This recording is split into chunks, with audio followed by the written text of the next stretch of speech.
은혜와 지식에 자라가라는 말씀을 가지고 말씀 볼 텐데, 베드로 후서 말씀을 펴서 같이 말씀을 보도록 하겠습니다. 거의 베드로 후서 전반적으로 이렇게 살피면서 오늘 주신 말씀을 보겠습니다. 먼저 1장을 한번 펴보시고요.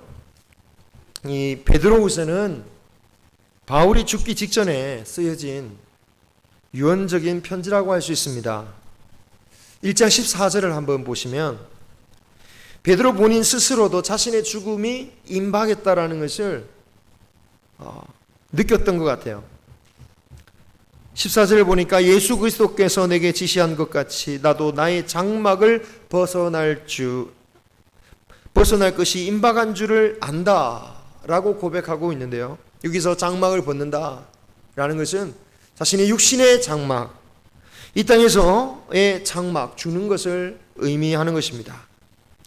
그런데 여기서 베드로는 자신의 죽음을 주님께서 나에게 지시한 것 같이 한다 라고 말씀하고 있어요. 그럼 주님이 언제 베드로의 죽음에 대해서 말씀하셨습니까? 그것은 부활하신 이후에 베드로에게 찾아오셔서 하신 말씀이었죠. 예수님이 십자가에 달려 죽으신 후에 베드로는 상심하여서 갈릴리로 돌아가 다시 업으로 일을 하고 있었습니다. 그때 주님께서 찾아오셔서 같은 질문을 3번이나 하시죠. 너는 정말 나를 사랑하느냐? 너는 정말 나를 사랑하느냐? 너는 정말 나를 사랑하느냐? 3번을 물으셨을 때에 베드로는 진심을 다해서 내가 주님을 사랑하는 것을 주님은 아십니다 라고 고백을 했습니다. 이런 베드로의 고백을 들으신 후에 사명을 주시고는 이런 말씀을 하시죠. 네가 젊어서는 스스로 띠뛰고 원하는 곳으로 다녔지만 늙어서는 남이 너를 묶어서 원하지 않는 곳으로 데려갈 것이다. 그리고 이 말씀은 베드로가 어떤 죽음으로 하나님께 영광을 돌리게 될 것인가를 예언하는 말씀이다 라고 사도 요한이 말씀에 직접적으로 증언하고 있죠. 베드로가 오늘 이 말씀에서 그때 하신 주님의 말씀을 떠올리는 것을 보면 사도 요한만 그것을 깨달은 게 아니라 베드로도 알았던 것 같아요. 그죠? 베드로는 자신에게 그 하신 말씀을 평생토록 잊지 않고 마음속에 품고 살았던 것 같습니다. 여러분, 만약 우리 중에 누군가가 예수님으로부터 이런 말씀을 들었다면 우리는 어떤 반응이 오겠습니까? 주님을 사랑합니다. 주님을 믿겠습니다. 열심히 따랐습니다. 주님께서 나를 보시며 정말 네가 나를 사랑하느냐? 그래. 그러면 너는 나를 위해 끌려다니며 네가 원치 않은 곳으로 가며 마지막을 보내게 될 거야 라고 주님께서 말씀하신다면, 아니 하나님 무슨 그렇게 섭섭한 말씀을 하십니까? 예수님을 잘 믿고 충성했다면 복을 주시고 잘 살게 해주셔야지, 이게 무슨 말씀입니까? 왜 이렇게 부정적인 말씀을 하십니까? 라고 하지 않겠습니까? 물론 설마 그렇게까지 말하겠습니까마는 최소한 이렇게 무서운 말씀을 들었다면 차라리 잊어버리고 싶은 마음이 간절할 겁니다. 그런데 베드로는 그 주님의 말씀을 평생토록 품고 있었던 것 같아요. 그리고 이제 드디어 그 말씀이, 주님께서 하셨던 말씀이 나에게 이루어지려고 한다 라고 고백하고 있습니다. 근데 베드로전서 이 말씀들을 보면 오히려 이 베드로는 주님의 그 마지막에 관한 말씀이 이루어지기를 속히 기다리고 있는 사람처럼 보여요. 어떻게 그럴 수 있습니까? 어쩌면 베드로에게 이 주님의 말씀대로 죽을 수 있다라는 것은 어찌 보면 베드로에게는 내가 정말 주님을 사랑했다라고 고백했던 것이, 정말 내가 진심이었다라는 것을 이제 드디어 나의 모든 생명을 바쳐서 드릴 수 있는 것이라고 생각했을지도 모르겠어요. 잘 아시다시피 순교사에 따르면 베드로는 그 마지막에 내가 예수님처럼 십자가에 온전히 매달려 죽을 수 없다. 어떻게 주님과 같이 똑같이 매달릴 수 있겠느냐? 나는 거꾸로 매달아 달라 라고 요청했던 것이 너무나도 유명하죠. 어쩌면 그 마지막 순간까지도 정말 내가 주님을 얼마나 사랑하는지, 내가 주님과 동등히 대접을 받을 수 없는 종임을, 주님을 섬길 수밖에 없는 종임을 그 마지막 순간까지, 그 십자가에 매달리는 그 순간까지 드러내었던 것 같습니다. 이런 베드로의 인생이 우리의 인생과는 차원이 다른 삶처럼 보이지만 그러나 실상은 그렇지 않습니다. 왜냐하면 우리 모두에게도 주님께서 말씀하신 마지막 때가 다가오고 있기 때문이죠.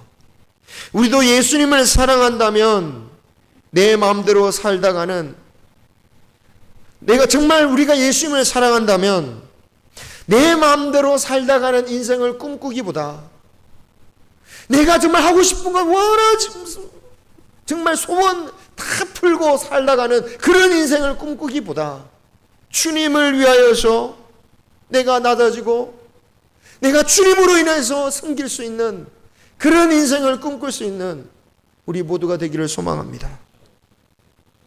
베드로에게 주신 말처럼 혹시 내 인생 말미에 내 마음대로 못 살고 이리저리 끌려다니는 인생이 되면 어쩌나, 그런 걱정하기보다 우리가 진짜 걱정해야 할 것은 무엇입니까? 내 인생 마지막 끝까지도 주님의 뜻보다는 내가 하고 싶은 대로, 내가 욕망하는 대로만 살다가 아둥바둥 살다가 그렇게 끝나지는 않을까? 그것을 우리는 두려워해야 된다는 거예요. 혹시 베드로처럼 마지막을 기다리며 살아가는 인생이 아니라 이 세상을 떠나보내지 못해서 이 세상을 붙잡고 살아가고 있는 것은 아닌지 우리의 신앙의 모습을 두려워해야 된다는 거예요. 베드로가 자신의 마지막 순간의 편지를 통해서 남아있을 교회 성도들에게 주고자 하는 메시지가 바로 이것입니다. 한번 베드로 3장 12절 13절 한번 찾아서 함께 읽어보겠습니다. 베드로후서 3장 12절 13절 시작. 하나님의 날이 임하기를 바라보고 간절히 사모하라. 그날에 하늘의 불에 타서 풀어지고 물질이 뜨거운 불에 녹아지려니와 우리는 그의 약속대로 의가 있는 곳인 새 하늘과 새 땅을 바라보도다. 아멘. 아멘. 자, 여러분, 이렇게 그 날을 사모하라고 말씀하고 있습니다. 자, 그러면 사모하라는 정도에서 머무는 말씀이 아니겠죠? 막연히 마지막 때가 오기를, 시간만 가면 마지막 때, 우리의 인생의 마지막이 오고 이 세상의 마지막이 오듯이 시간만 지나면 되는 문제는 아닙니다. 깨어있고 준비되어야 됩니다. 이것은 예수님께서 복음서에서 예언하실 때나 사도 요한이 계시록을 통해서 일관되게 우리에게 주시는 메시지죠. 베드로서 1장 20절을 보시면 은연중에 보이는 베드로의 염려가 보입니다. 베드로가 걱정하는 게 있어요. 만약 성도들이 깨어있지 못하고 준비되어 있지 못해서 어떤 상황이 올 수 있느냐? 실족할 수 있다. 잠시 이렇게 삐지고 실망하는 걸 말하는 게 아닙니다. 구원의 길에서 미끄러지는 거예요. 떨어져 나가는 거예요. 넘어지는 겁니다. 한번 1장 20절 볼까요? 시작. 그러므로 형제들아 더욱 힘써 너희 부르심과 택하심을 굳게 하라. 너희가 이것을 행한즉 언제든지 실족하지 아니하리라. 아멘. 자, 실족하지 않으려면 어떻게 하라고 말씀하고 있습니까? 너희 부르심과 택하심을 굳게 하래요. 어떻게 하면 우리의 부르심과 택하심을 굳게 할 수 있을까요? 그냥 믿고만 있으면 되는 문제일까요? 그런데 이 1장 20절 한번 보십시오. 20절 보면 너희가 이것을 행한즉 뭔가를 행하라고 하고 있어요. 그냥 심정적으로 뭔가를 믿고 있으라는 얘기가 아니라 이것을 행한 즉 언제든지 실족하지 않는다라고 말하고 있어요. 그죠? 행하라고 하는 거예요. 도대체 그럼 무엇을 행하라는 말인가? 앞에 나옵니다. 1장 5절 7절 말씀이에요. 행할 일 뭐냐? 물론 뭐 여러 가지 많겠지만 오늘 베드로가 말씀하시는 겁니다. 5절에서 7절까지 같이 한번 읽어보겠습니다. 시작. 그러므로 너희가 더욱 힘써 너희 믿음의 덕의 지식을, 지식의 절제를, 절제의 인내를, 인내의 경건의 형제 우애를, 형제 우애의 사랑을 더하라. 아멘. 이 말씀이 뭐냐? 우리가 마지막 때에 지켜야 할, 굳게 해야 되는, 우리의 부르심과 택하심을 굳게 하는 그 행위가 바로 이 말씀이라는 거예요. 믿음의 실체가 뭐냐? 이걸 말하는 거예요. 여러분, 이 말씀이 우리를 구원에 이르게 하는 그 믿음이라는 거예요. 도대체 믿음이 어떻게 우리의 삶에 작동해서 우리가 도대체 이 믿음을 어떻게 지켜야 하는지를 이 말씀 가운데 보여주고 있는 겁니다. 그죠? 믿음을 너무 추상적인 의미로 받아들이는 경우가 많아요. 그래서 엉뚱하게 적용합니다. 그 결과 이 세상에는 믿음이라는 이름으로 어처구니 없는 일들을 벌이고 있어요. 믿음이라는 이름으로 무지를 사랑하고, 믿음이라는 이름으로 다른 일을 증오하고, 믿음이라는 이름으로 다른 사람을 미워하고, 믿음이라는 이름으로 욕심을 부리고, 믿음이라는 이름으로 다른 사람의 영혼까지 파괴하는 일들이 너무너무 많이 벌어지고 있다는 거죠. 이상한 망상과 궤변으로 왜곡된 믿음, 도대체 믿음이 무엇인지 실체를 모르고 자기의 논리와 자기의 욕망에 이끌려서 살아가는 것이 얼마나 많은지, 그건 뭐 수요일날 요한복음을 통해서도 계속해서 하시는 말씀이죠. 믿음이 뭔지는 이 성경을 통해 주신 말씀을 통해서 그 믿음의 실체를 우리가 알아야 된다는 거예요. 그래서 오늘 말씀에 지식에 자라가라는 거예요. 그 하나님에 관한 믿음의 지식이 자라야 된다는 겁니다. 자, 이 말씀이 그럼 한번 생각해 보면 믿음이 있다면 뭘 행하라고 합니까? 덕을 행하라. 믿음에 걸맞는 미덕을 갖추라는 거예요. 이 덕이란 말은 우리에게 익숙한 유교적인 의미도 있습니다. 하지만 헬라 문화에서 사용했던 덕이란 말을 이해해야 되겠죠? 이 덕이란 것은 인간 상호 간의 예를 갖추는 정도를 넘어서서 믿음에 걸맞는 행위를 적극적으로 하는 것을 말하는 거예요.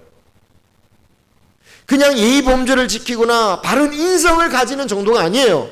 적극적인 의미입니다. 믿음으로 사는 행동, 용기, 결단, 그리고 업적 등을 덕이라고 말하는 거예요. 그리고 이것에 지식을 더하라. 지식 없는 믿음의 행동이 얼마나 위험합니까? 앞서 말했듯이 믿음의 이름으로 어처구니 없는 일들을 벌이는 것은 지식이 없기 때문에 그래요. 산 지식이 없기 때문입니다. 그래서 지식이 필요합니다. 그런데 이 지식 역시도 단지 여러 가지 정보들을 의미하는 게 아니라 깨닫고 판단하고 분별할 수 있어야 되는 거예요. 왜 우리가 성경의 말씀을 사모해야 됩니까? 간증은 안 들어도 돼요. 여러 사람이 간증은 안 들어도 돼요. 들어도 되고 안 들어도 돼요. 그죠? 물론 유익하지만. 하지만 하나님의 말씀은 반드시 우리 안에 있어야 돼요. 왜? 그 지식이 우리를 판단할 수 있는 능력을 주시는 거예요. 저에게만 맡기지 마십시오. 세상의 지도자 목사들만 맡기지 마십시오. 참으로 희한한 목사들이 많잖아요. 내가 하나님의 믿음의 사람이라면 여러분이 믿음에서 지식이 자라야 됩니다. 여러분이 판단해야 돼요. 여러분이 분별할 줄 알아야 돼요. 그리고 이 덕과 지식을 구하는 믿음에 그치지 않고 절제와 인내와 경건과 형제 우애를 구하라고 말하고 있습니다.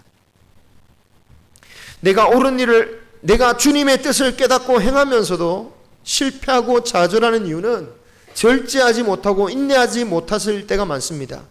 믿음의 길이 뭔지는 너무 잘 알아요.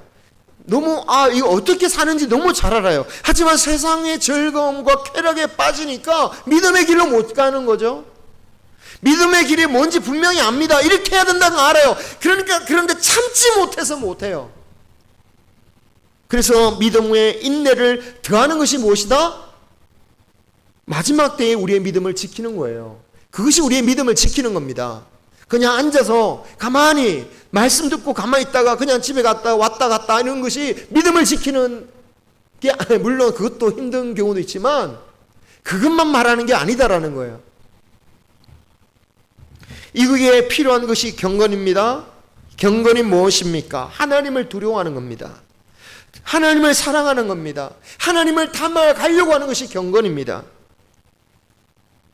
그리고 여기에 그치지, 그래야지 우리가 하나님을 두려워하고 사랑할 때에 인내할 수도 있는 것이고 절제할 수도 있는 거죠.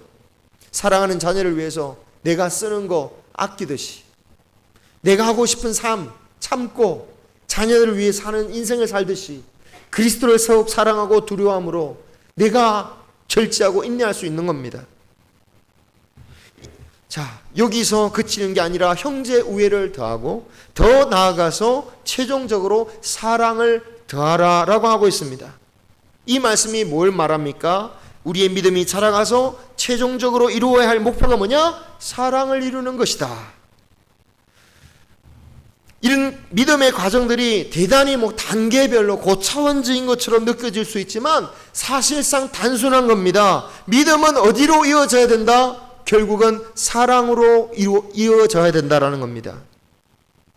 믿음 중간에 있는 단계들은 이 사랑을 이루기 위한 과정들이고 또한 근거들입니다. 믿음의 은혜와 지식을 더하는 것은 사랑을 이루어야 할 근거가 되는 것이고 절제와 인내와 경건은 사랑을 이루는 과정들이고 방법들이에요.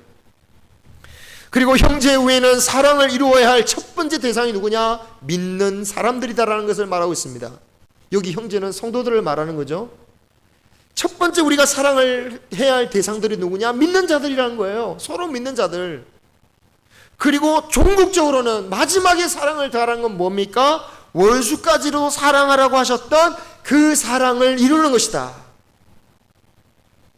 우리가 마지막 때에 준비해야 할 믿음의 구체적인 내용이 바로 이런 것이다라는 거예요. 그냥 교회 다니는 것으로 믿음이 이루어지는 것이 결코 아니라는 것을 우리는 명심해야 됩니다.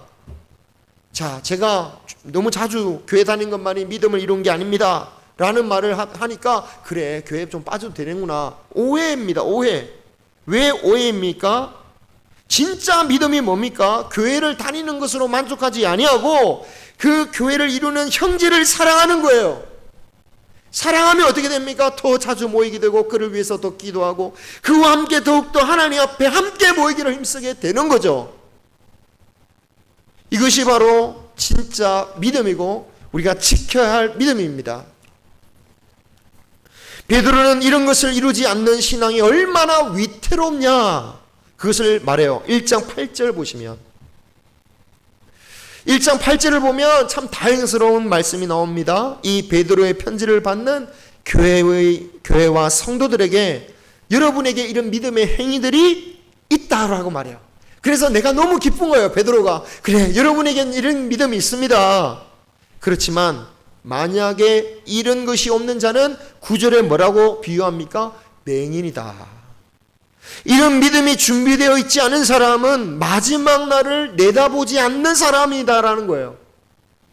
이런 사람은 언제든지 실족하기 쉽다라는 것을 간접적으로 10절에서 말씀하고 있는 거예요. 이런 것이 없으면 넘어진다라는 거예요. 여러분, 믿음이 흔들리지 않는 것은 그냥 내가 스스로 다짐한다고 지켜지는 게 아닙니다. 부르신 내 마음을 완고하게 한다고 믿음이 지켜지는 게 아니에요. 내가 이 교회에 와서 고집을 피우는 게 믿음이 아니에요. 바로 여기 이 믿음, 이런 믿음이 우리 안에 지켜져야 된다는 거예요. 항상 말씀드리지만 이것으로 구원을 받는다, 행위 구원을 말하는 게 아닙니다. 우리를 구원에 이르게 하는 믿음이라는 것은 이런 삶을 살도록 만든다라는 거예요. 그래서 베드로는 마지막 3장 18절에 우리에게 이렇게 당부하는 거죠. 오직 우리 주 그리스도의 은혜와 그를 아는 지식에서 자라가라, 자라가라. 영광이 이제와 영원한 날에까지 그에게 있을지어다. 자라야 된다라는 거예요. 오늘 주신 말씀은 야, 이 말씀 기준에서 당신이 이거 못합니까? 당신 구원 못 받았어요. 그런 말씀이 아닙니다. 이것을 완전히 지킨 사람이 어디 있겠습니까? 다만 이런 가르침에 순종하는 믿음으로 우리가 그 믿음과 지식에 있어서 자라가는 사람이 구원받은 성도의 특징이다라는 거예요. 자라가야 된다라는 겁니다. 그 믿음의 깊이와 그 넓이와 그 길이가 더욱더 알게 하기를 원하노라. 바울이 그렇게 기도하잖아요. 하나님의 사랑의 크고 넓으심과 기쁘심을 너희들이 계속 알기를 내가 기도하노라. 더욱더 알아가면서 더욱더 자라가야 된다는 거예요. 그런데 현대교회는 이런 자라남에 대해서 불가능하게 여기는 분위기가 있죠. 믿음이 하도 자라지 않으니까 자라지 않는 것을 당연하게 여깁니다. 예수 믿어도 소용이 없어. 왜 자라지 않을까요? 오늘 말씀은 그것에 대해서 베드로 사도는 그것에 대해서 말합니다. 거짓 가르침에 미혹되었기 때문이다. 17절, 우리 오늘 3장 17절에 보면 이런 삶에서 떨어지게 만들려고 하는, 자라가고 믿음을 이루려고 하는 그 삶에서 떨어지게 만들려고 하는 무법한 자들의 미혹이 있을 것이다 라고 말하고 있어요. 이 무법한 자들이 누구냐? 강도들 말하는 게 아닙니다. 2장에 나와요. 베드로후서 2장. 2장에 보면 거짓 선지자들과 거짓 선생들이 나옵니다. 2장 1절을 보면 그들이 어떻게 하냐면 멸망하게 할 이단을 가만히 끌어들이는 사람이에요. 어디로 끌어들이는 거예요? 그들이 어디 있는 거예요 지금? 교회 안에 있어요. 교회 안에서 이단을 끌어다니고 있어요. 그리고 그들은 값주고 사신 주를 부인하게 만들 것이다, 부인할 것이다 라고 말하고 있습니다. 즉 자기들을 구원, 이 사람들이 이단을 가지고 온 사람들이 아니에요. 믿었어요. 그런데 그 교회 안에서 잘못된 사상을, 잘못된 이단을 끌어들여서 나를 구원하신 그 은혜를 자신들이 부인했다라는 거예요. 신천지처럼 처음부터 엉뚱한 이단을 들고 그 목적을 가지고 온 사람들이 아닌 거예요. 이 사람들은 처음에 하나님의 은혜를 아는 사람이에요. 그런데 잘못된 이단의 사상을 가지고 끌어다니는 거예요. 그리고 예수 그리스도의 복음을 믿게 하지 않고 이단 사상과 함께 욕망에서 비롯된 것을 믿게 만든다라는 거예요. 마지막 날을 준비하여 지켜야 할 믿음이 아닌 이단 사상 또는 세상의 욕망을 충족하는 것을 따르게 만들어요. 2절에 보십시오. 교회 내에 여럿이 이런 거짓 선생을 따르게 된다라고 했는데요. 여기 여럿이란 말은 원래 단어를 보면 많다라는 뜻입니다. 많다라는 뜻이에요. 그러니까 뭐 몇 명을 말하는 게 아니라 교회 안에도 많은 사람들이, 많은 성도들이 그렇게 말하는 사람들의 길을 혹 따라간다라는 거예요. 왜 교회 안에서 많은 사람들이 그렇게 거짓말을 하는 그런 선생들의 말을 다른 일들이 벌어집니까? 성경을 계속 한번 보시면서 들어보세요. 많은 이들이 그들의 호색을 따른다라고 했어요. 호색이라고 표현한 것은 거짓 선생들의 가르침이 인간의 본능적인 욕망에 충실한 가르침이라는 거예요.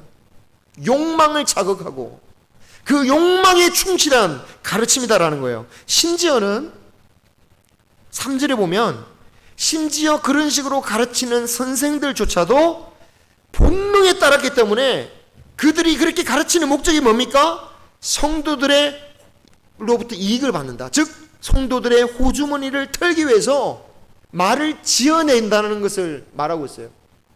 하나님의 말씀이 아니어도 그 말씀을 하나님 말씀처럼 지어내는 것에 서슴지 않는 거예요. 그래서 가르치는 자도, 그런 가르침을 받아서 따라가는 사람도 탐심과 정욕에 가득한 신앙의 결과는 무엇입니까? 심판을 받을 수밖에 없다라고, 아니 심판에 이미 이르렀다라고 말씀하고 있죠. 우리는 과연 어떤 신앙을 가지고 무엇을 구하면서 따라갑니까? 예수 믿어서 우리 육신의 욕망만을 바라는 신앙으로는요, 우리가 평생을 믿어도 변하지 않을 거예요. 왜?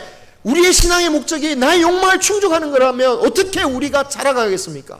뭐만 더 자라겠습니까? 욕망만 더 자라겠죠. 그죠? 갈증만 더 자라겠죠. 이 거짓 선생들의 또 다른 특징을 3장 3절에 말하고 있습니다. 주님의 강림하심을 믿지 않는다. 여러분, 말로 만약에 이익을 부인했다라고 하면 바로 우리는 알 수 있습니다. 아, 진짜 가짜구나, 거짓 선생이구나. 문제는 말로는 믿는다라고 하면서 실제로는 믿지 않는 거짓 선생을 어떻게 분별하느냐.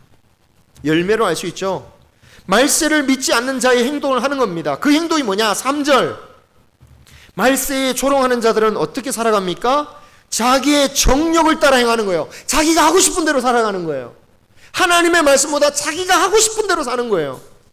4절. 이 세상에 끝날 것 같이로 여기지 않고 세상이 다인 것처럼 이 세상에 집착하면서 세상을 우선순위로 살아가는 자들이다.